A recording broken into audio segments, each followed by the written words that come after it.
Alright, so here's a look at the insides. This is the receiver. So it was just the brains of the little RC car I took apart. And it's just got a removable battery here at the power switch. And then out here is the wires that would normally go to the motor. And it's got 6 volts running out.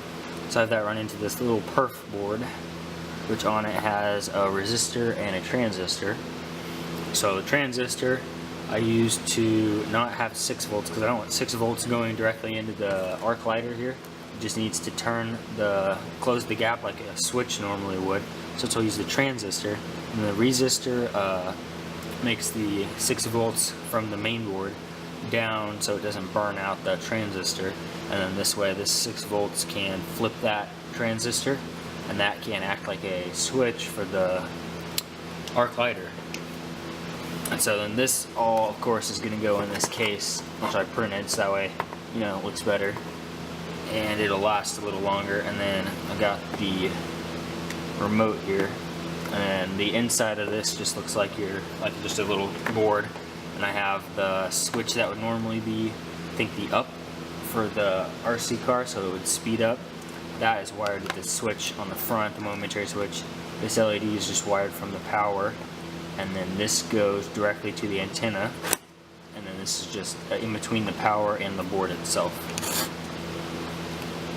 Alright, so to test it, first you got to turn on the receiver, and then you got to turn on the remote, and then you push the button a couple times to pair it.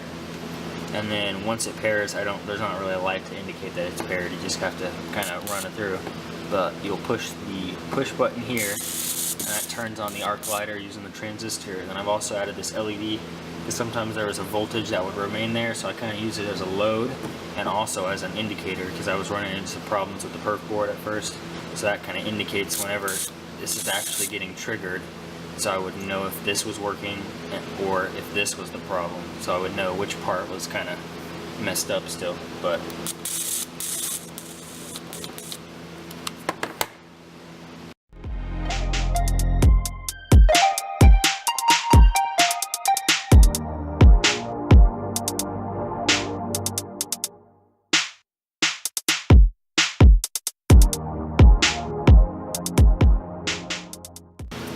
alright, so now I got it in the case, make it look a little bit better.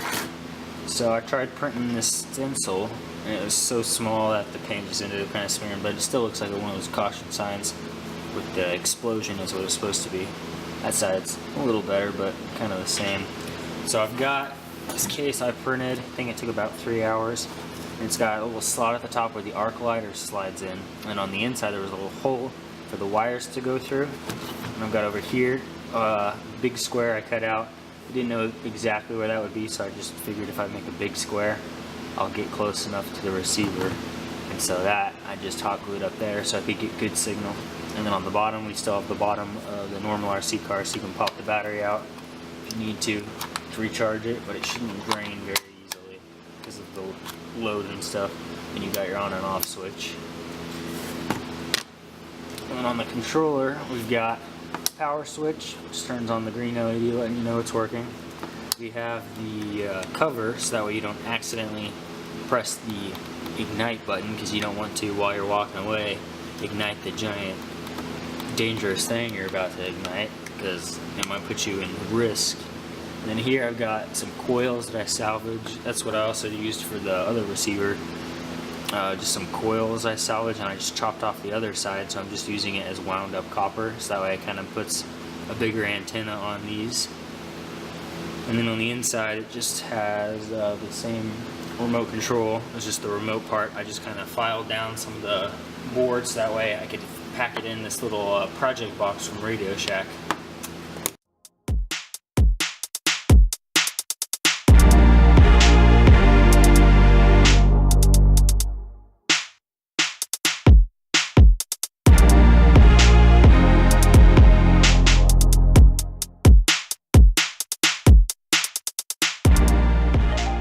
Alright, so now we got to test it.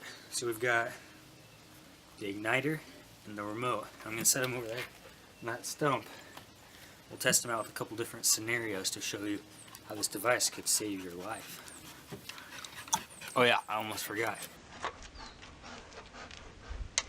messing with explosives, you gotta wear safety glasses.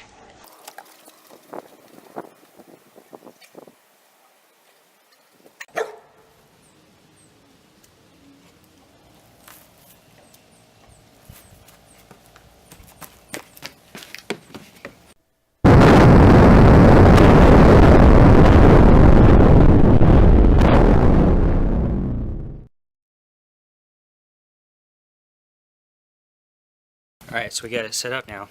So you can see, now I'm far away before it even detonates, so if I press the button, there it goes. Look at that. Just saved my life. Some of these crackling balls, these things kind of send stuff everywhere. So this will be much better if we're all the way up here. So we'll test how well this works.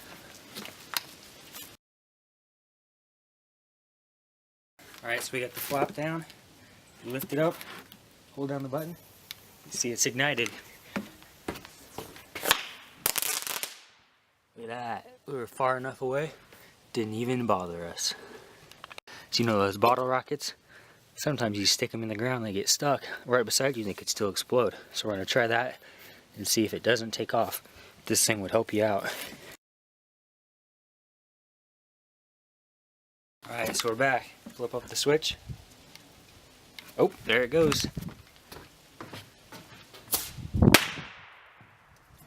Well, apparently I didn't stick it in the ground very well. So it still shot up, but you know, still saved our lives.